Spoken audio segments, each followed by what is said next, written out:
Ibukas mo ang iyong pakpak.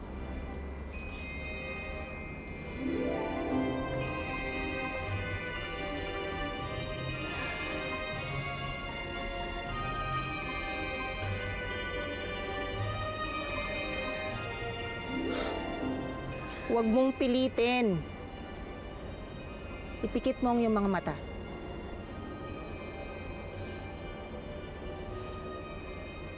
Isipin mo na bahagi ng iyong katawan ang iyong mga pakpak.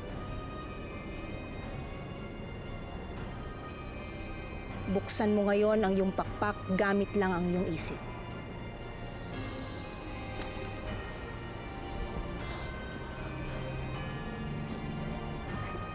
Nagawa ko. Para yun lang?